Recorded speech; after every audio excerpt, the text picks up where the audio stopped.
What up, baby? What's going on? We got a treat for you guys today, right, Vinny? Hell yeah. It's Hey, something really big, honestly, for such a young podcast as ours to have a big a big time program in my opinion. A thing that needs to grow, but it's for my country, it's an important program.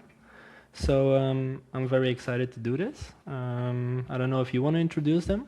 oh, I got you, baby. I got you. So check it out, man. Yo, guys, right now we got the Belgium national team coaching staff. That's right.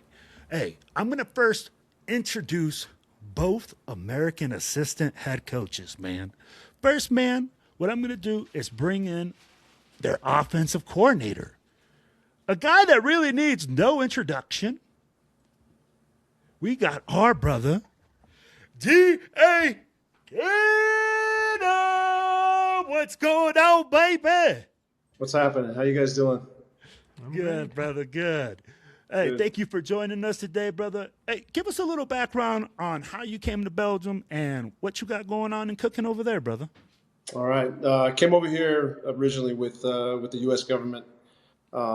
Had been here 5 years. Didn't really know that football existed in Belgium until a colleague approached me, told me he had a kid playing on a team, asked if I'd like to come out and coach. That team happened to be the Mons Knights, so I got started with the Mons Knights. Originally, I was the DC, and then eventually, after he left, I ended up becoming the HC and the OC. Stayed with them for a few years. First year, typically, you're striving to win, you want to win championships, but the president really charged me with building a program, and that's kind of what we did. We focused on the fundamentals of football. We focused on the basics of football. Tried to teach them as much as we possibly could in terms of concepts, schemes, what football's supposed to look like. Even to the point where game by game, I was introducing new offenses. We were running different schemes every week. It was kind of fun.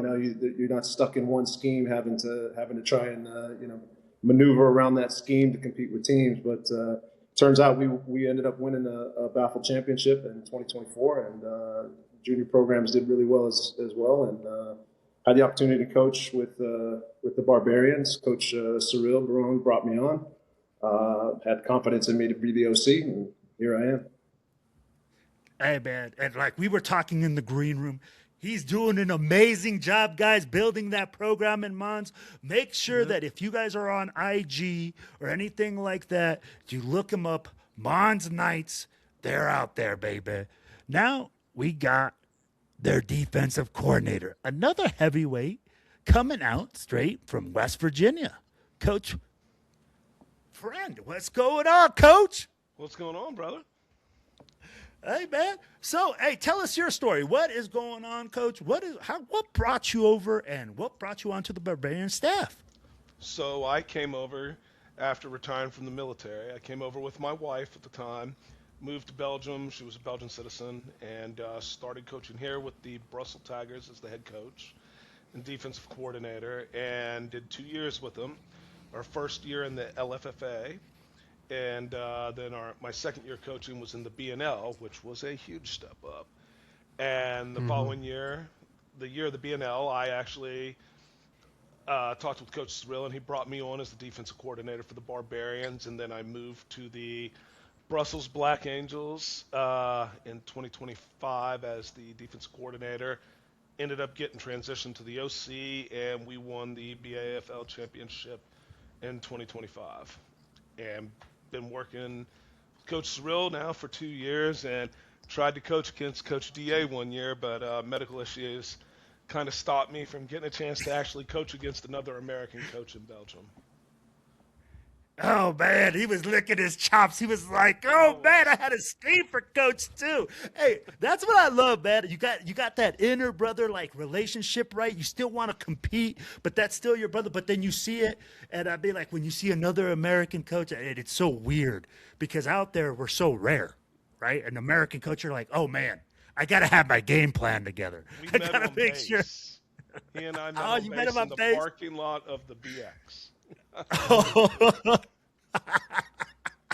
The square down, like the little Western music playing in the background.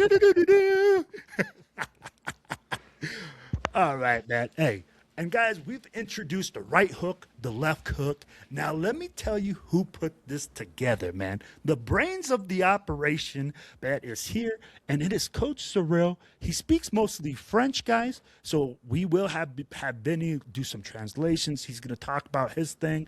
So, hey, we'll make sure to have some subtitles for you guys, though. So, Coach, how are you today, Coach? Fine, and you? We're doing We're doing great. Happy to have you on here. Yes, sir. We're excited, Thank you. man. Thank you. Guys, these guys right here represent right now the future of Belgian football for me. They're really the three coaches that are going around scouting all over the nation, right? As in, if we were in the U.S., the nation would be much larger. Belgium is a little bit smaller, but they travel to every single team from Division 1 to Division 2 to scour for the very best to represent their country, which is an absolute privilege. Guys, let's talk about that. Let's talk about how you guys have to scour not only the French side, but the Flemish side, right? And we've talked about there's different things. And if you guys don't understand, Belgium, there's a cultural stuff. There's the French side, the Flemish side, and then you have to get those things to work together. And I want to talk about that process because that the Barbarians do that. In the Barbarians, it doesn't matter whether you're from the French side or the Flemish side. No. All that matters is that symbol that's in front of your chest, right, guys? The name Exactly. that we represent that says Barbarians. That's right. So, coaches, I'm going to let you guys take the floor. I want to know how that experience is for you guys traveling from a French side to a Flemish side, different languages, different, food, a different way of just acting. So I'll let Coach Kino first. I'll let you take the lead because I'll be like, hey, offense always, leads the way, I guess. Defense wins championships, that. right, Coach Fred? No, So go ahead, Coach. Yeah, no, I've been here 10 years, or almost 10 years. The difference is starting to fade. When I first got here, you could really tell the difference culturally, particularly between the players, how players react to the game, what they bring to the table. In my mind, it was just a stereotype, but there was a lot more seriousness on the Flemish side, and there was a lot more creativity on the French side. But the more I get to know football, the more I understand it. It really is just as diverse as the culture. So there's the creativity on the Flemish side as well, and a lot of it is starting to blend together for me. Food wise, man, I'll eat anything, so it doesn't matter to me.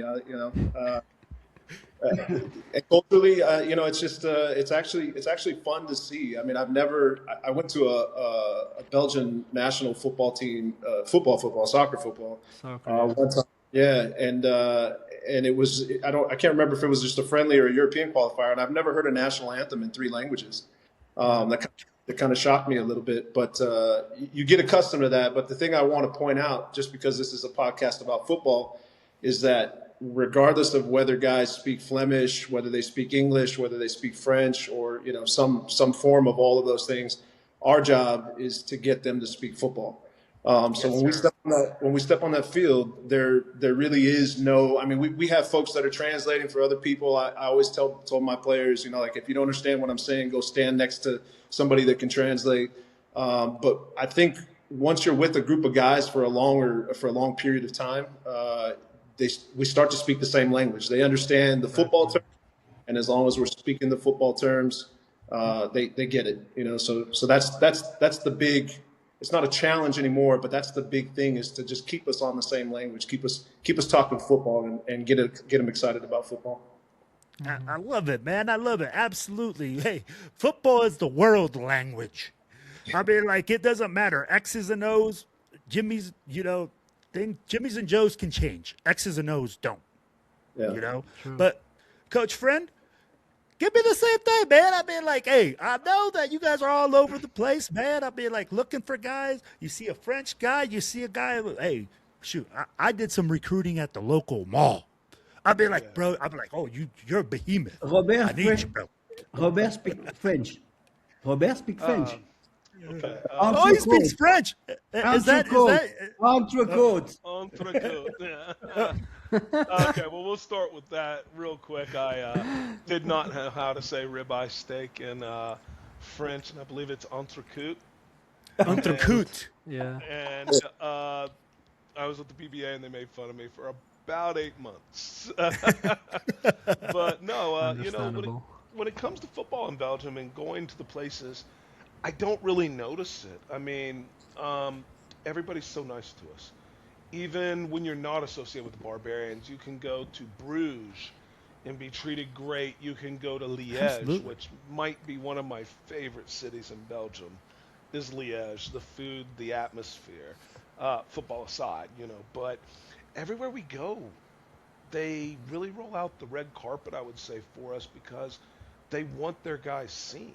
They feel good about it. And Coach Cyril has been all over this. I mean, I think we've been talking, all of us, since really hard on this since the beginning of January when we all stepped away from our clubs to take this thing on seriously. And the people of Belgium, they're just so hospitable and nice. Absolutely. I mean, I will say I probably drink more of the Wallonian beer than the Flemish beer, so I have maybe a little touch of love to that side, but realistically speaking, every player in this country, all they want to do is show out for their country and be there. And, Yep. you know, it's our job to help them do that and keep an open mind with everything we do. Absolutely, I like man. that. And how dare you talk about my Filu like that? My Filu is numero uno, bro.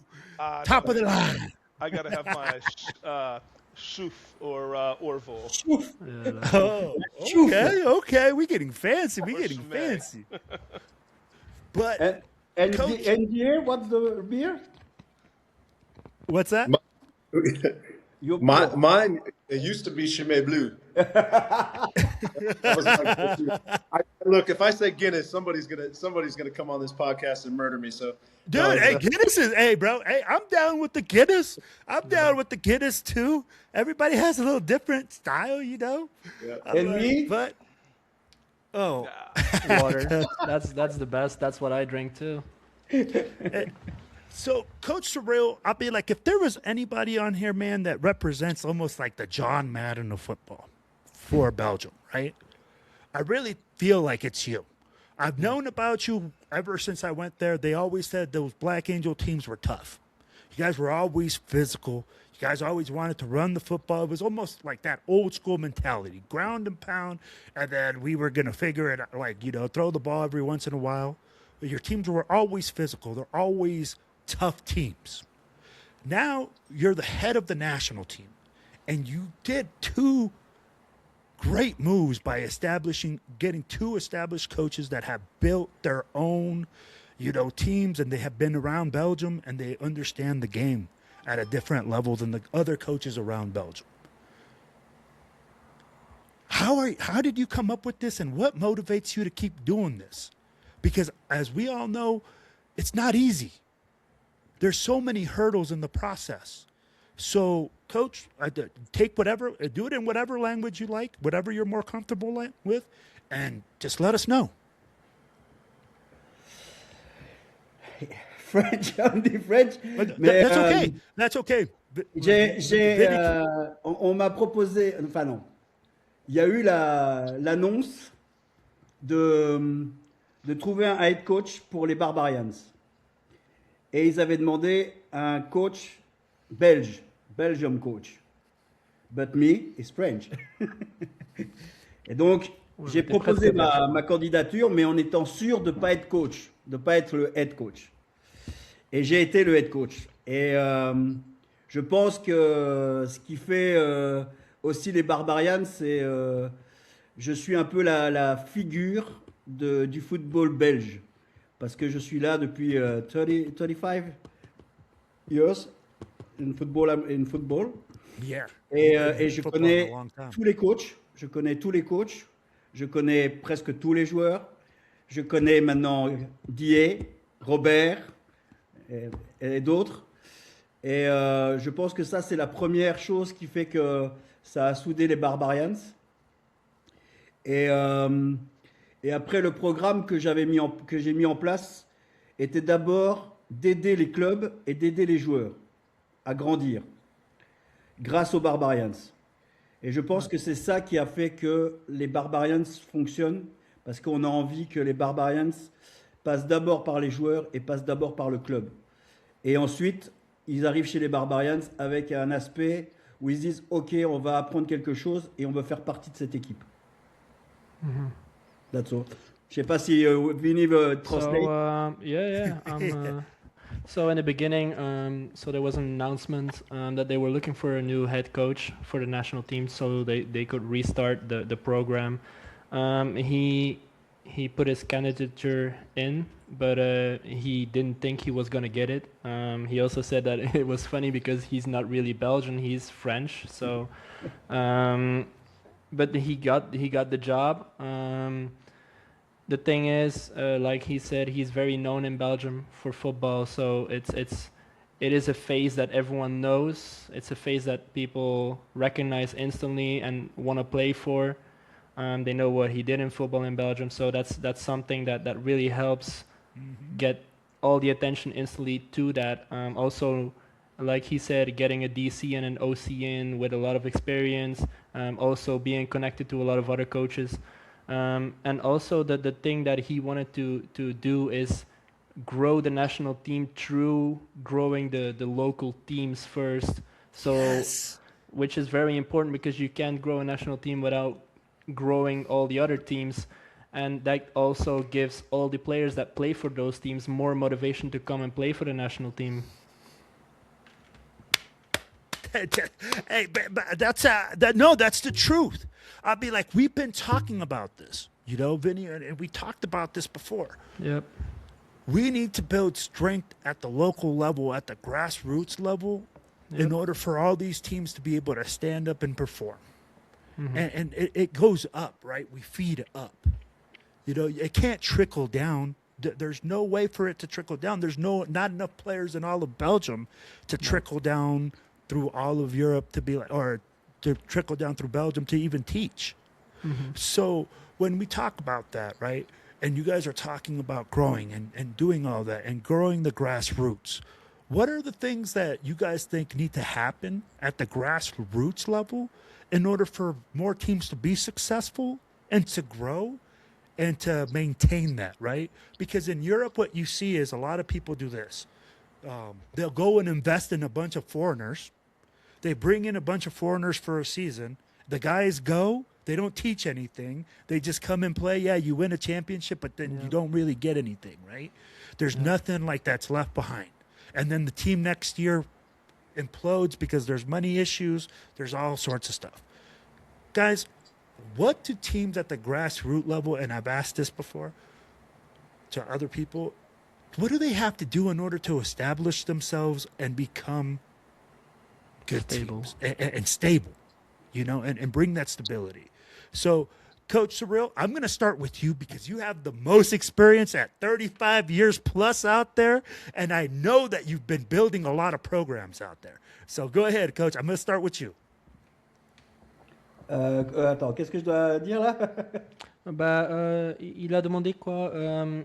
Il y a quoi qui est besoin pour avoir tous les clubs en Belgique pour être plus balancier et que pour devenir plus grand et que ça reste que les équipes ils implodent pas comme les Turtles maintenant et tout. Il faut que les clubs croient au programme Barbarians. Ça, c'est la première chose. Il y a plein de choses qui rentrent en jeu. C'est le coaching staff que j'ai réuni. Des gens comme Robert, des coachs comme Robert, comme Kino, comme on a des nouveaux coachs qui viennent d'arriver. On a Félix qui est un physio et tout ça. Ça prouve que le programme veut aller loin avec des coachs qui savent faire leur job à fond. Et la première année, on avait demandé au coach de chaque équipe, au head coach de chaque équipe, de nous donner seulement les noms des joueurs qui pensaient pouvoir jouer chez les Barbarians. On a fait ça pendant 2 ans. Et cette année, on leur a dit stop, on va faire du scouting. On a été voir tous les matchs. Die, Robert, ils ont été voir tous les matchs avec moi, ou séparés. Et ça a fait voir les présidents de club et les head coachs étaient très, très contents de voir ce qu'on a fait. Parce que c'est la première fois que ça se faisait. Et la ligue aussi, qui vient de changer maintenant, qui vient de s'organiser, était très content de voir ce qu'on faisait aussi.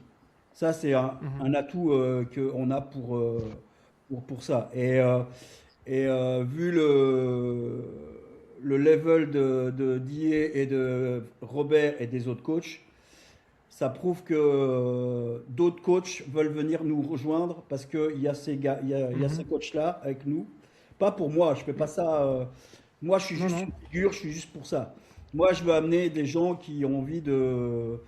C'est eux qui font le travail. C'est eux qui font le travail par rapport à moi. Moi, je propose un programme, je donne mon avis et eux font le boulot que je demande et ils rajoutent des choses. On travaille tous ensemble, on ne travaille pas avec une personne, on travaille tous ensemble. Et ça plaît aux joueurs, ça plaît aux coachs, ça plaît au club et ça plaît au président. Voilà. What he said was that we have to. The first thing that needs to be done is that all the clubs and all the players have trust in the national team as an organism to build everything up with the coaches that they have that can help in other clubs and help them build up. And also the fact that they started scouting from this year, because the last 2 years, like he said, the last 2 years since they restarted the national team, they just asked every team to send names that they thought were gonna be good enough to play for the national team, and now they said stop. We're gonna stop doing that, and we're gonna have our own coaches evaluate the players by going and scouting those games. Which is a way better system in my opinion. And also he said that the teams and the presidents of the teams really appreciate that, because it shows that they're actually interested in helping these teams also get to a higher level and upgrading everything in the league and not only the national team. And like he said, he wants to work together with everyone. He wants to make sure that every team can go to that next level. So yeah. Okay. Hey, I like that, man. And you know what? I did not know that before you used to send the list. And I mean, like, and that's kind of wild to me, right? Because when you play in college and you go anywhere, you usually get scouted. They usually have somebody going to watch you instead of being like, hey Petey, who's your best players? And just Petey goes like, all right, here's my list of 5 best players, because it can be just Petey's 5 best friends. Yep, true. Right? Like, and that's the thing. But that's pretty wild, man. I like that. I like that you guys are going down to the teams and then to the salt of where everything is happening. Coach friend, I'm gonna go next to you. Same thing for you, man. What do coaches have to do and people have to do in order to build stable organizations over there to keep success, man, and keep growing and keep the game growing in a positive way? Yeah, I would say, like Coach said, it starts with the grassroots and everything, but I think getting to know your players, understanding what their needs and concerns are, and getting them to buy into their program. The biggest thing is letting them realize that this is a lifestyle and not just what you do for 4 or 5 hours a week, because it's a this isn't basketball. This isn't European football is what I'm going to call it, so I don't get yelled at for saying soccer. But this is a very dangerous sport. It requires time and training, and it requires coaches willing to spend that extra time with their players. And if you don't know, ask. There's coaches all over this country that you can learn from. We're out here saying we're willing to give you anything we can give you, but don't be afraid to ask other people, and don't be afraid to find the kid that doesn't fit the other sports. You find the kid that doesn't fit European football because maybe he's a little too Chubby. large. I was trying to find a better word, but man, this sport's made for him. Yes. Oh, yeah. So, but yeah, the biggest thing is just getting everybody to buy on and having a good relationship with your players as coaches, and then with your conferences as coaches, and for us especially, being able to talk to all the other coaches. I mean, I talk to quite a few coaches, maybe once a month or so, twice a month, and they're all really happy about us not. Again, I'm gonna hit the thing about us not being attached to a club team anymore. They're really open to Yeah. us now. That's very And important. it is, and they're open to us. We can talk with them, and I don't know. It's a beautiful place to do football, but like I think we said in the green room, it's in its infancy. Yeah. Yep. 30 years of football here, it's in its infancy, and we're doing our best to help it out and to give them anything that they can use. Heck, as coaches, we learn every day. I mean, we learn something new every day. So. Absolutely. Bro, if you're not learning, you ain't trying. I'll be like, at the end of the day, I'll be like, as our craft, as coaches, you have to master your craft. And if you're not, then shame on you. If you expect your players to go out there and master their craft and bust their butts and do all those things, we should be doing the same, right? Like, that's just my opinion. But, Coach DA, hey, hey, you did it, man. You did it in Mons, right? You just got done. We just got to talking about it. Like, the program you built in Mons was really, when I was there, it wasn't even like a thought. Like, people were like going like, we actually had players come from Mons and go like, True. dude, Yeah. there's nothing there, coach. There's And nothing Ithaca, going on. We had players. Yeah. So I mean, like, now I hear that Mons is making waves, that you guys have stability, that you guys that the teams were growing there. I know that you're now with the Barbarians and on a different project, but what do you believe teams have to do there in order to get to that point where they're able to self-sustain? Yeah, I use Mons as an example. It starts, with the administration. You got to have a president that believes in what you're doing. You have to have a president that's out there fighting for funds, fighting for the things that the city can provide.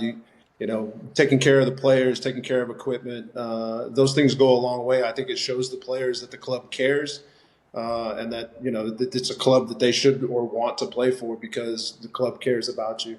The second thing is, it's been mentioned a few times already, but talking about grassroots, a lot of folks forget, and especially people watching this show are gonna not understand that there is no Pee Wee football in Belgium. None. So I think a lot of the things that they are doing, there's a lot of clubs out there that are starting flag football programs. There's a lot of clubs that are running juniors and cadet programs. That's really important, because what I learned at Mons when we didn't have a junior program was that a lot of these guys are watching NFL games and they're trying to emulate whatever the NFL is doing, right? Yes. Or they Yes. got a that says, "Hey, I got this playbook. We're gonna run everything that's on this playbook," and the guys don't really have an understanding. So where it really starts with is the building blocks. We've skipped that whole phase of Pee Wee football, Junior All-American football, where you learn it, you experience it, you go through the trials and tribulations, the hardships, you understand loss, you understand how to get better, and we're taking adults and we're saying, "Hey, go out there and try and win." And I think the focus needs to shift away from winning, and it really needs to focus on the building blocks and the fundamentals. I think we need to teach football. And there's a lot. All the clubs are doing it. I don't want to say that none of the clubs are doing it, but sometimes because of the like we learned with the Turtles today. I didn't know this, but sometimes you're looking at teams with 18, 19 players. You're an injury away from an entire program. Going bust. So it's really important that you have a bench.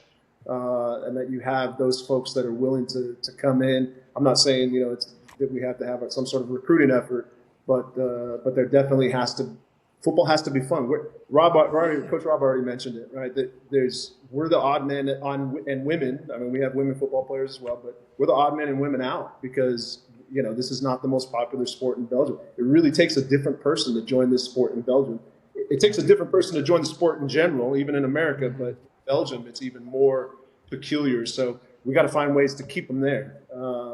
Making it, having the flag football, doing the junior programs, I think that's where where it counts. And just to add, I got to give a shout out to a couple of players and Coach Cyril.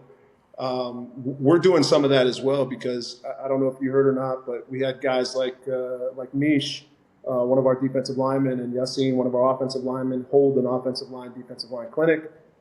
They allowed us to participate. I mean, numbers of players. I mean, these guys did a great job advertising it, getting players to come. Coach Cyril and the players were able to get coaches that are good at their craft, that have played a long time to do these things. That is the key, right? Because all these players now, because some teams have players that coach, some have coaches that have been around a while, some have real programs where they got 4 or 5 coaches that have been doing it and they're really good at their craft. But the key is to get these players to learn these things at the clinics. Tommy, quarterback Kadir from Brussels Tigers, also held one for the quarterbacks and wide receivers, right? Coach Cyril held one for the Barbarians. All of these players that are coming to these clinics are getting the building blocks. They're getting the fundamentals, and then they take them back to their team. We hope they take them back to the team. And they can teach some things that maybe they learned, and little by little, brick by brick, like I used to say at Mons Nights, it just others, and before you know, we have a house. And hopefully that house is the national team at that level where, we get those players who understand football, and now they're with us, and we can compete. Man, I love that. Go ahead, Coach.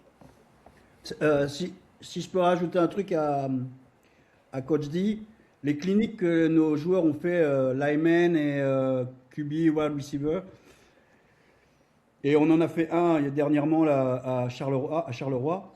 Le but, c'est aussi de voir les joueurs et on n'était pas là pour tout leur apprendre. Ils connaissent leur job et ils sont là pour on améliore juste un petit truc. Et c'était ça le but aussi. Moi, quand j'ai accepté qu'on fasse ces cliniques-là, c'était pour améliorer. Jamais pour dénigrer un coach de l'équipe. C'était vraiment pour dire, voilà, il fait ça bien. Maintenant, on peut améliorer cette petite performance. Mm-hmm. Well, what he said is, so all the clinics that they did were usually instigated by players or guys from teams themselves, so not by the national team. They were endorsed by the national team, of course.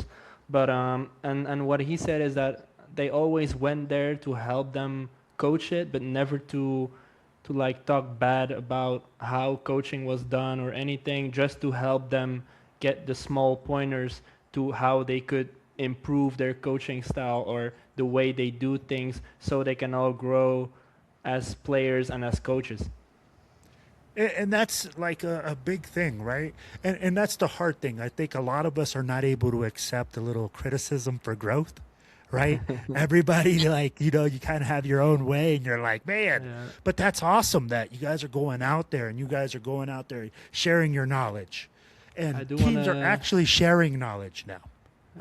I'll tell you like this. Before, nobody wanted to share nothing. You didn't even want to go, like, if you were to mention, I remember the first year I went in Belgium, and I was like, hey, we should go scrimmage another team. Oh, why are we going to go scrimmage them? They're going to know what we're doing. I was like, bro, they're going to know what we're doing after week 1 when they watch the first game tape. True. Yep. Right? I'm like, guys, let's go into the Barbarians piece now, man. I really like it now because I see what you guys are doing at the local roots. You guys are going out, getting out to support the players. One more part about that. Go ahead. Because, go ahead. Especially with Cyril here, I think the most stable team is the Brussels Black Angels over the last at least 10 years. Oh, yeah. And what is the secret of always having a team that always has enough players, always has that same core of players being there, without any of your players of any of the big names leaving the team to go and play for other teams. Comme j'ai dit en anglais, comment les Angels ils font pour garder le corps de l'équipe toutes ces années-là, pendant des dizaines d'années, toujours avoir une bonne équipe, toujours avoir les mêmes joueurs qui reviennent pour rejouer pour la même équipe et de vouloir être là et de toujours être prêt pour gagner des titres? Il y a, je pense que c'est dans toutes les équipes, d'abord tu as la famille. C'est family, c'est les friends, c'est les brotherhoods et tout ça ce que tu veux. Et ça c'est déjà le principe. Les Black Angels, je pense que ça a toujours été, il y a toujours les bonnes personnes qui restent tout le temps. Et puis tu as les gens qui les connaissent et qui viennent se greffer à ça. Et je pense que c'est ça qui fait que les Black Angels sont toujours à ce niveau-là. C'est que on n'a jamais vraiment fait des recrutements, des choses comme ça. Seulement le nom des BBA, des Black Angels, faisait que il faut qu'on aille là. Alors tu as d'autres équipes comme Mons, les Knights, comme les Tigers. Tu as plein d'équipes qui ils ont aussi ça. Hein. Je ne peux pas dire qu'il n'y a que les Black Angels qui avaient ça. Mais je pense que les Black Angels, c'est déjà une des plus vieilles équipes de Belgique. Elle est là depuis le début. Et donc, c'est l'équipe référence depuis l'équipe existe depuis 87, si je ne me trompe pas. Et depuis 87, on est dans les meilleures équipes. On a perdu beaucoup de finales, mais on a gagné des finales aussi. On est à 6, je crois, déjà là. J'en ai gagné une en tant que joueur et le reste en tant que coach. Mais je pense que c'est ça. C'est la plus vieille équipe qui fait déjà son histoire. C'est tous les gens qui sont dedans. Et tu sais, je ne veux pas dire que c'est des légendes, mais presque. Il y a des joueurs qui sont des légendes dans ce club. Ouais. Et tu as envie d'aller jouer avec eux. Moi, je suis là depuis 35 ans. J'ai joué. J'ai été coach avec les juniors, j'ai été coach avec les seniors, head coach, assistant head coach. Et pour le final, j'ai vu mes 4 fils jouer dans les Black Angels. Je ne peux pas finir ma carrière aussi mieux que ça. So what he said was the fact that they've been around since the start of Belgian football, basically since 1987, they've had a team there. It's been an established team for that long, having a lot of the same players always staying for long amounts of time and playing for that. Especially the last 10 years, they had a lot of the same core players, and like he said, it's guys that all have a good mentality, and it's guys that other players gravitate around, so they wanna go and play with these guys, and that's a thing that he said it helps a lot with keeping the momentum going and being able to keep the crew together, and because he said they don't really recruit that much. They never go out and recruit for players, and they always find new guys. Like he said, there's always those type of players that we know that have been performing for a while at that team that other players just want to go and play with. And that's the thing that helps them to stay focused and stay driven to keep going for those titles and having a team to actually do that. Okay. So now we're going on to the national team, and you guys got me ready to go try out and get stretched out and get out there and show my stuff, right? I mean, like, so when you guys go out to look for a player, I'm going to start with Coach Kano this time. If I want to play for Coach Kano and I want to be on the Barbarians offensive line or offense, what are you looking for, Coach? How do you put me in there? Yeah, so the first thing I'm looking for is just whether or not you have knowledge of the game, how you react to the game, and what your fundamentals are, what the basic blocks are that you start with. Second, I'm looking for somebody that can fit our system, because no offense is successful if you don't have the personnel that you can do it with. So I'm looking for that type of player. And then, obviously it's a little bit more difficult, the level of the baffle. What we were trying to do is we were trying to set players up against a particular standard, and it's not about the wins or losses in the baffle. It's not about how well you're doing against, if you're an offensive tackle, how well you're doing against some rookie defensive end. We're looking at players that can perform at the level that it would take to compete against a two-time European champion. Because that's who we're playing. I mean, we're playing a two-time defending champion. It's a high level. A lot of these guys are playing in the ELF. They're playing at a level that is much higher than the BAFA. So we're looking at those things, but we're also looking at the intangibles. Like I'm looking at a player that drops a ball, how he reacts. What does he do in the next series? A quarterback that throws an interception, does he pout when he goes to the sideline? Is he yelling at his players? Or is he the kind of quarterback that picks himself up first and then picks his teammates up second? And stays in the game, stays focused, can play through the entire 4 quarters. So there's a lot of aspects of what we're looking for. So we tried to look at all of them, but hard to do at a game because you're also following the game. So Coach Rob and I we're watching film too. Baffle does a good job of posting the videos on the Baffle website, and we're breaking down film like coaches love to do, right? Like we're just watching a ton of film. And he and I, believe it or not, we talk every night. We're talking, hey, did you see this guy? I'm watching this film. Did you see this wide receiver from that team? No, I saw this guy, but did you check out the DN? We're constantly talking. We're talking concepts. So there's a lot of player talk. So he gives a perspective from the defensive side.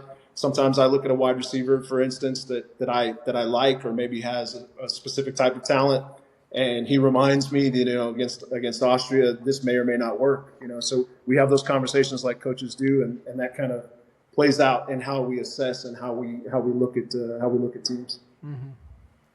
All right, Coach, what do I have to do to play on your defense? What type of guy are you looking for? I'll be like, I know everybody says I need a little dog in them because I need some physicality, but come on, man. That is such a cliche thing. Everybody needs a little dog in them. So what do I have to do to play on your defense? Well, again, like Coach D.A. said, we're looking for players that are able to take it to the next level and study the game and want to be a student of the game. But I'm not going to lie, it helps to be a little crazy. I mean, we all say that on defense. You go to the dark side. Yes. You got to be hard-edged, man. I mean, hard-edged means you're going to come back and you're going to play every game as hard as you can, every practice. I'm not, per se, looking for the best players. Again, I run a scheme where I'm looking for the right players. I need that guy that's willing to be selfless. Like Coach D.A. said, we talk a lot. We're always trying to find the right type of guy and what we think can work with us. And, you got to be selfless and you got to be willing to go put your body on the line and not be afraid, know how to tackle correctly and stay in phase with wide receivers. Be smart because we don't just run like a basic coverage. Just like Coach D.A. doesn't run a basic offense. It's fun to go against every weekend that we coach. But we're not, I don't know. You just got to be able to go out there and put your body on the line. How do you say it? Be bipolar. 30 seconds. Football's a 30-second game. 30 seconds, you need to be a killer. And the next 30 seconds, you need to be helping the guy up, patting him on the butt, telling him, hey, see you in a little bit. Good job. And staying calm. I would say the worst thing I don't want on my defense, and I'm sure Coach Cyril would agree and Coach D.A. is we don't want the guy that's out of control, that throws the tantrum, that can't control himself. We don't need those extra penalties. We need the guy that can lead. Yeah. I got you. You can lead and you still got some tackling ability in you and want to change your nationality, we'll give you a look. Hey, I don't know if you can catch me at a 40. I mean, I'm pretty still good for a couple 20s, maybe a couple 10s there, Coach. I'm in the box now. I'm in the box guy now. So, Coach Cyril, what is it going to take for a player to catch your eye? What are you looking for? What does it take to play for Coach Cyril? What type of player? Only attitude. The Attitude. You got to have a swagger about you. The same look, the DA or Robert, but the attitude. Interesting. The attitude. When you say the attitude, Coach, can you elaborate that a little bit, the attitude? L'attitude qu'ils vont avoir, c'est comment ils se comportent sur le bord du terrain, comment est-ce qu'ils se comportent avec leur coach, avec leurs coéquipiers, et par rapport à leur à leur rival, à l'équipe adverse. Yeah. Il y a des joueurs, je sais que quand il y a un super contact, les gars, ils sont là, ils sont ah, j'ai fait un contact. Mais il y a des gars qui vont faire un super contact et qui vont taper dans la main du joueur. Et ça, c'est ce que j'aime. Ouais. J'aime quand il y a une belle attitude. Alors c'est normal, dans le football américain, on fait un sport de contact. Donc on sait qu'on est là pour se cogner. Mais pour moi, l'attitude, c'est vraiment ça. C'est avoir du respect. On sait qu'il y a l'adrénaline, mais il faut qu'il y ait du respect. Et le respect, il va envers les coachs, envers les joueurs, envers les coéquipiers et envers l'équipe, et envers la team. C'est ça pour moi. So what he just said is he wants his players to have respect for their opponents. You can hit a guy as hard as you want, but what he doesn't want him to go and stand over him and act tough. And he wants you make the hit. You did a good tackle. Help him up. Pat him on the back. Let's go next play. He wants players that are accountable. He wants players Coachable. that exactly. That's what he looks for. He wants guys that help the other teammates put their head back up, listen to the coach, just be coachable like you said, and be a respectable guy on the field. No, I love that. You see, I could understand a little French, man. I got it. Coach language doesn't change. He wants a guy that's respectable, a guy that goes out there, busts his ass hard for his teammates, plays hard during the time that you got to play hard. Then, hey, you're a good dude at the end of the day. Because you know, at the end of the day, man, we're all men, right? When the whistle blows, that's when the action stops.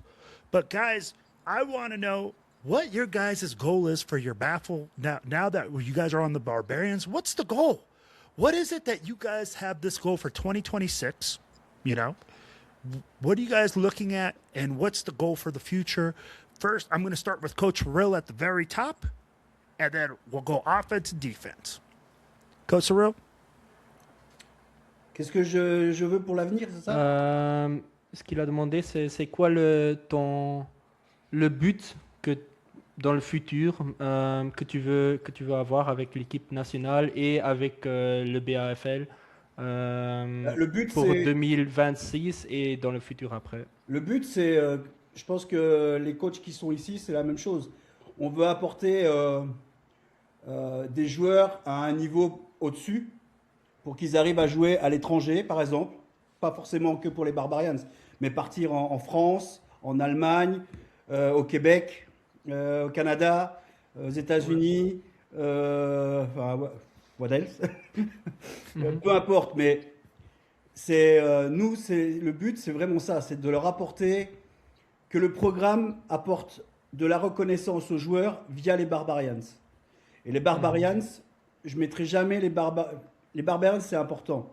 Mais je veux qu'on mette en avant nos joueurs. On est un petit pays et on a des joueurs qui sont excellents et qui pourraient jouer, pas forcément dans leurs équipes, mais ailleurs. Ouais. Et si on arrive à faire partir 5-6 joueurs ailleurs, j'aurais réussi ce que je veux. Je ne demande pas à ce que les clubs, il faut qu'ils comprennent que s'ils ont un bon joueur, à un moment donné, il va vouloir partir, il va vouloir faire quelque chose. S'il voit qu'il stagne et qu'il sait qu'il est, s'il voit qu'on le reprend à chaque fois chez les Barbarians ou quoi, et qu'on le recrute, ben, on se dit, ok, il faut qu'il parte. Il faut qu'il aille faire son expérience ailleurs. Si je prends mon fils à moi, il est au Canada, il est en train de faire son expérience, et voilà. Mais il y a des équipes allemandes qui m'ont déjà téléphoné pour connaître des joueurs des Barbarians. Et donc ça prouve que on commence à avoir une reconnaissance. C'est le seul but, c'est d'avoir une reconnaissance pour nos joueurs et que la Ligue voit que c'est elle qui va pouvoir dire « Ah oui, maintenant on a des joueurs, on commence à avoir vraiment des gros joueurs. » On en a une dizaine qui jouent à l'étranger et qu'on ne connaissait pas. Coach D et Coach Robert, ils ne connaissaient pas les joueurs, on a dû les chercher. Il y a des joueurs qui nous ont contactés pour dire « On joue à l'étranger et vous ne connaissez pas. » Et maintenant, ils vont venir faire les tests pour les Barbarians. All right. His biggest goal is to kind of have the Belgian national team be recognized first of all by the Absolutely. entirety of Europe. His biggest goal is to send players abroad, to help them in their careers, and also show that the Belgian national team can send out players to all different kinds of levels in Europe and even abroad. Like he said, his son is in college in Canada right now.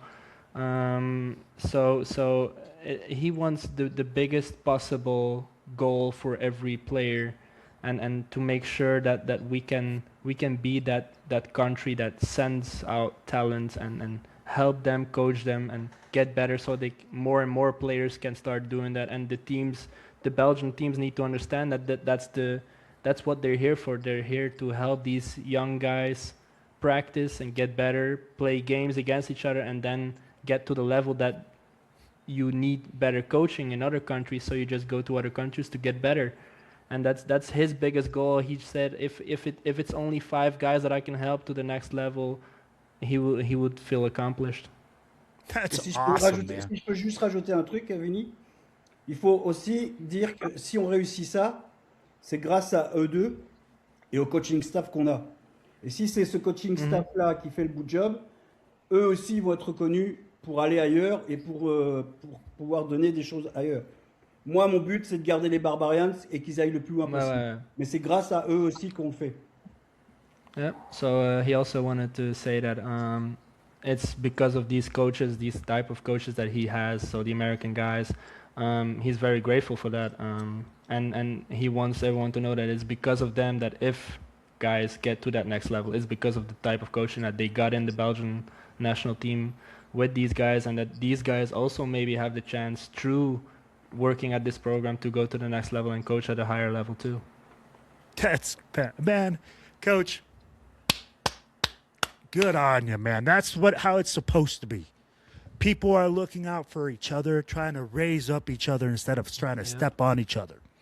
And I'm going to keep it a buck. I know how it is out there. People try to step on each other real quick and try to take advantage. They're never willing to give you a handout. Coach is willing to give a handout and raise the level of football. And for those young men that are out there playing, I know for a fact that if you are good enough, they will bring you over. There are certain scholarships at every university. I work at a university here. We have scholarships for players that we bring from abroad. We've got a guy from Spain.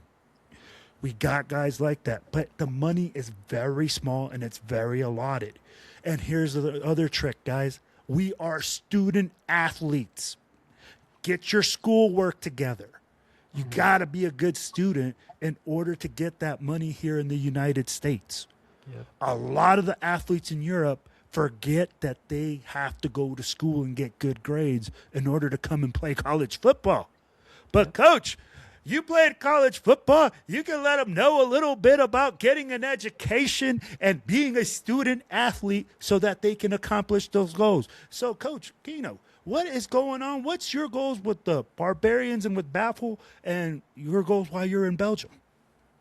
Yeah, I couldn't have said it better than Coach Surreal, but from a personal level, it's just sharing as much knowledge as I possibly can and creating that community of coaches and players that just want to get better, man. Tomorrow I'm driving up to Antwerp. You know, it's my weekend, but I'm driving up to Antwerp to coach a quarterback. Offered it up to a bunch of guys. If they want to come out, they can come out, and just continue to do that. Whoever's interested, whoever loves the sport, whoever has the same type of passion that Coach Rob and Coach Surreal and I have for the game, just give it to them. Give them everything they possibly can. So like Coach Surreal said, you know, they can go on to a different level and play at a higher level. If they got those dreams, we're willing to help. We had those dreams one day when we were little kids. People helped us along the way. I just want to give back and help whoever. I mean, look, if you're willing to work, if you have the passion, that's the only 2 criteria I care about. Like, let's work, you know, like we go whatever weekend, whatever weekday, you know, I'm willing to drive out and just help guys get better. That's the goal. Coach Rob, defense wins championships. Let them know. You know, it's hard to be the guy on the back end of this one because they both said it right. We're here to help anyone that wants it. If a guy wants to sit down and learn coverages And once they get on the teams and let me share a screen with him, I'll sit there. I'll go through coverages. I'll go through alignment, stance, and key reads on defense. All these type of things to make players better. Because if we don't do that, we're not going to get any better. Hell, I would say the best thing any of us could do is have one of our Barbarians go and play D2, D1 football in America. Get on one of the teams, and I know the three of us would be ecstatic to see it because we could see It'd be somebody awesome, man. moving forward. But even in NIAI, if I get that right, I know it's been a while since I've had to say Yep, that. NAIA. Yep. NAIA, yeah. To get a guy there, the goal is to just try to help as many people as possible, coaches as well, and players to get them better. It's hard to follow up those two. They had a great answer. So No, and I'll be just like, kind of I have to love it. caveat to it, you know. So I'll be like, what I look at when you guys are talking about the Barbarians now, man, you guys have really like, I love what you guys are talking about, man. You guys are really changing it into, hey, man, we're here to take care of our players. We're here to help you grow. We're here to help you succeed. We want to be that platform that helps you launch your career and go to other places and do bigger things. Right? Because that's the way the game is going to grow in Belgium. It doesn't grow by us staying local, by staying and doing the same old thing every year.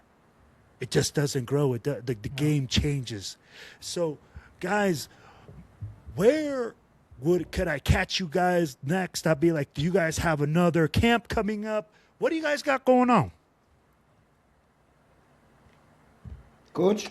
Ouais, il y a quoi dans le futur? Il y a encore des camps ou il y a quoi qui dans le futur maintenant proche, le futur proche Là qui est maintenant, il y a encore le à faire? combine. Là, on va attaquer le combine. Donc, on a, après le scouting qu'on a fait, on a plus de 100 joueurs qu'on a vus. On verra s'ils viennent ou pas. Ils sont invités. Ils viennent, ben voilà, tant mieux. Ils viennent pas, tant pis pour eux. Il y a des joueurs qui nous ont prévenus qu'ils ne savaient pas être là, donc on va être très cool avec eux. On va leur préparer un deuxième combine pour ceux qui ne viendront pas parce qu'ils se sont excusés. Et voilà l'attitude que j'aime, c'est que ben, ils se sont excusés et on va leur offrir une deuxième chance. Il va y avoir la préparation de l'IFAF pour le championnat européen. Il faut savoir que Coach D est heureux parce qu'on va jouer contre l'Autriche, l'équipe double championne d'Europe. Ouais. Et il n'a pas tort parce qu'en fait, oui, on va jouer contre la plus grosse équipe. Il y a des gens qui critiquent ça en disant c'est absurde, c'est de jouer des gens qui vont nous écraser ou d'autres choses. Je pense que tant qu'on n'aura pas joué contre les meilleurs, on ne saura jamais où on en est. Ouais, c'est vrai. Et alors oui, c'est la plus grosse équipe. Oui, c'est une équipe autrichienne. Il y aura la Turquie aussi. On aura un friendly game avant ça avec peut-être une équipe allemande. Donc c'est de nouveau, on est en train de monter de step en step à chaque fois pour prouver que, et ça c'est pas moi qui l'ai décidé, c'est mes deux coachs principaux qui ont dit il faut qu'on monte d'un level et qu'on joue contre des grosses équipes qui vont nous faire mal. Si je prends la Norvège contre qui on a joué, tout le monde s'attendait à ce qu'on se fasse éclater et on a perdu que 7-0. La défense a fait un boulot de dingue, l'offense elle a démarré, elle a pas eu de chance, on a dû travailler. Il faut savoir que la Norvège, ils avaient plus de 2 mois d'entraînement et nous on a eu 2 entraînements. Ouais, c'est vrai. En 2 entraînements, on a fait un match européen et on perd que de 7-0. Donc, quelque part, je me dis que la Belgique n'est pas si mauvaise que ça. Mhm. Et bon, après, il va y avoir un clinique aussi au mois d'août encore et on va essayer de faire un peu plus de cliniques chaque année. Okay. Voilà. So he said, well, in August they have another clinic. Okay. And they're gonna try to have more and more in the future and have them every year at least. And but the first thing coming up for the national team is the combine. So they went to Gotta get scout. straightened out. Got to make sure those 40s are ready to go. Those Exactly. Emmys they are went lit up. Let's go. to scout everyone, and now all the players that they thought that were good enough to come and do the testing got invited. Like he said, if they come, good for them. If they don't, missed opportunity. He did say guys that do have an excuse and contact them will have a chance to redo the testing on another date. And after that, they're gonna start practicing because they're gonna play. They have a friendly game, which is not sure yet, but they would maybe play against Germany, which is one of the big teams. And then they have qualifiers for the European Championship against what is it called? In yeah, I don't know how to say it in Austria. Against Oh, and Austria. Yeah. Against Austria and against Turkey, if I'm not mistaken. Ooh. Those two So quality it's opponents. very quality, very high level of teams, Yeah. especially Austria that have been champions 2 times already. So it's a big thing, but like he said, it's good to play against those big teams because then you know where you're at. They played Norway last year and they only lost 7-0. Norway had been training for 2 months and they only had 2 practices before that game, and they only lost 7-0. So it's you need to start somewhere, and playing against these high level teams helps them see where they're at, and also makes these players see that where they need to get to. No, I love it, man. And coach is right. You know, this is really going to set the tone for you guys, right? If I make the national team, guys, how many times a week should I be practicing? You know, because if we talk about practice, like Allen Iverson voice, right? Because everybody in Europe, we practice twice a week. Most teams do, and that's really limited. But if I want to be on the national team, I want to play for. How many times should I be practicing, coaches? I'll be like, how many times should I really be going out there working on my craft? If you ask Coach Rob and I, we'll tell you just like it is in the U.S. Yeah. 6 days a week. 6 days a week, you rest on Sunday, unless you're playing on Sunday. Yeah. Yep. So, some aspect of it, even if it's mental, even if it's even if you're going through the visualization, even if you're on the whiteboard and you're going over our playbook, some aspect of football, it's got to be constant. When you are playing in this type of competition against a team that is this good, you gotta adopt that D1 mentality, that NFL mentality of, look, I'm gonna be in film room. I'm gonna be whiteboarding. I'm gonna be doing my visualization practices, and then I'm gonna hit the gym. It's got to be constant.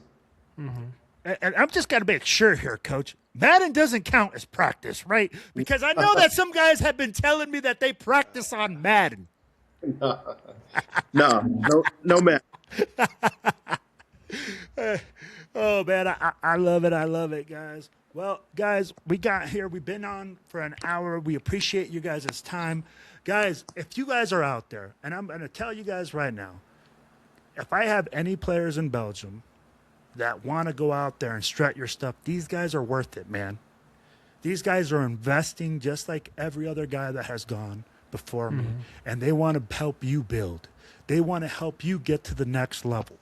So if your team is out there, man, and you guys are busting your butt, just know that these coaches are watching, that these coaches are going to games and they're doing things the right way. It's no longer that you're just going to get your name on a list and it's going to fly in. This time you're being recruited. This time you have the pride that a coach is taking the opportunity to gamble on you and gamble on your future. Can't wait to see what the Barbarians do. And with the coaching staff like this, man, hey, sky's the limit, and I can't wait to see what you guys do with it. But Vinny, you got anything else? No, I'm also very excited for the future of the national team since restarting this program. I think it was going the right way before COVID, and then they stopped for a few years, and I'm very happy that now we have that core coaching staff that is willing to put that much effort into building this back up, and I think there's definitely enough talent in this country. And with guys teaching them the more technical things about football, it can only improve. And I'm very excited for the future, and I think it's gonna grow and it's gonna go to higher levels for sure. Yeah, man, you're absolutely right. And I'm going to tell you guys like this: coaches, teams, stop working against each other and let's start working together and build something big and beautiful, baby. That's what Baffle should be, a big, beautiful league. I You hope know, so. big American football league. Beautiful American football league. Belgium. Hey, guys, do you guys got anything else for our listeners, coaches? No, hey, just thanks for the opportunity. Ah, man, we Great loved having having you you. guys on. We're going to have you guys back on. We're going to For make sure to sure. be following up with you guys and following your Oui, il guys' peut venir journey, man. nous entraîner au combine hein, s'il veut. Yeah, he just invited you to the combine if you want to come back to Belgium and help him out with the combine. Hey, coach, send me the dates. We'll look at it. I'll be like, hey, you might not see me. I'll be like, my 40 might be so fast. I might come in like Deion Sanders and just fly in the jet and fly out after I do my 40. Et Mendoza, ça va Mendoza chez les Raiders? He asked how are you how are you happy with the Mendoza pick for the Raiders? So when you look at it, and I was going to ask you guys this too, because you're now your favorite football team. We're going into second round.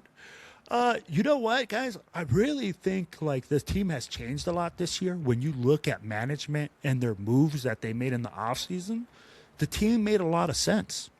You know, and this is where like when as a football coach, you look at it and you say like, wait, like, okay, this move made strategy. We had defensive guys. We actually went with the guy that you were supposed to pick. The Raiders are notorious for drafting like a guy that ran a 4.3. Oh, you run a 4.3? You're the first round draft pick. For real, bro? The guy drops the ball more than he catches it. Like, hey, have you not watched the film? I watched the film, you know? Rest in So peace, Al. yeah. So, like, I look at it like that, and I am excited. Now, guys, I'm going to ask you guys in the second round, I want to know who's your team and who they're going to draft. All right? So, Vinny, I already know. He's already been complaining about his Giants, which I think the Giants did a great job. Yeah, But, he you did, know, but he it's needed not what I another wanted. wide receiver. Nah, I wanted Caleb Downs. I wanted Downs, but I'm happy now. Like I said in the green room, I had one day to think about it, and we needed an O line, we needed a guard. So I'm happy. I'm happy with my Malinois, especially for the future because he can slide to tackle when our tackle actually is too old to stay at tackle. And Reeves is the best linebacker in the class and maybe the best defensive player in the entire class. So can't complain, but deep down I wanted Caleb Downs. It is what it is. I hope today we get a D tackle or a corner. Okay, D tackle or quarter. Hey, Coach Rob, what you got? Oh, man, I'm a Pittsburgh Steeler from heart. I mean, Oh, I grew up 90 miles south of there. So honestly, with our offensive tackle that we picked up, I believe he was from Niakor. Yeah. yeah from That was Texas Tech. random. Yep. Yeah, but I mean, we're going into the Steelers really need to start building around that O-line again. There's a couple great quarterbacks in the class. I don't know if they're going to be positioned well enough in the coming picks to pick them up. So if I was them, I would either go after another offensive lineman, or I would start looking for one of those three front DNs or nose tackles because as much as I love my boy, He got to win in the trenches. Hayward's getting a little, or not Hayward. The defensive end and nose tackles in Pittsburgh, they're getting old. Yeah. Yeah. I mean, Yep. it's time to build those trenches up and try to cherry pick when you can those guys that no one sees in the secondary and take a chance with them. Oh, I could see that, man. Hey, did you know Mekhi Lemon was actually being Yeah, called? they were on the phone. and yeah. and Philly traded up, and they took him right before that. That's pretty wild. But They couldn't Coach, even call him because he was on the phone with the Steelers. I know what they called his name. Coach Kato, Da, what you got? Yeah, hey, look, if the Raiders ever decide to come back to LA, that'll be my team. But as long as they stay in Vegas, no, I'm happy with the Mendoza pick. That's good. That's good for the Raiders. But I got a buddy that I did a clinic with. He's a French guy. His name's Jeffrey Mba. played defensive line for SMU. I'm hoping he makes it, man. He's had a dream. He's a good dude. He does a lot for youth. I just want to see him get drafted. I don't care which round, but Jeffrey Mba, that's the name right there that I want to see We'll get be picked watching for it. We'll be watching for it, Coach. MBA, Jeffrey. All right, MBA. Hey, got you. Catchy. Somebody's got to pick him just for the name. Yeah. Yeah, hey, you never know, man. That's how it is. Coach Cyril, who do you got? Who's your team, and who are they drafting? Oh, whoa, whoa, whoa. Oh, Bills Mafia. Bills Mafia is in the house. Oh, no. Bills Mafia. Oh, hey, now I know what happens at practice in Belgium. Suplexes from the top of the van in the parking lot. I'd be like, is that what goes down at Barbarians practice? That's what they do all practice long. No, that's what went down at a Black Angels practice. Oh, that happened at a Black Angels. Yeah, he tackled me in practice one day and then tried to wrestle around on the ground with me. Damn. It was a great practice. Oh, man. Well, guys, we loved having you guys on the show, man. Hey, guys, make sure you guys stay tuned for the next Vinny and Will show. We got our boy PJ Stebbings coming in from Poland, and he's going to give us his report as an American in Poland, man. But guys, stay tuned because we are going to be bringing you guys updates from the Barbarians crew, from the coaches, from the staff, from their players. You never know, man. We're always going to make sure to bring it up because we believe that Belgium football is on its growth. It's growing. It's going on its way up. And it got some great guys stewarding it. And at the end of the day, man, it's a beautiful thing. So, Vinny, I'll see you next week, my brother. See you later, bro. All right, guys. Thank you guys so much. Salute to you guys. Thank you. And I can't wait to see what you guys do. Bye.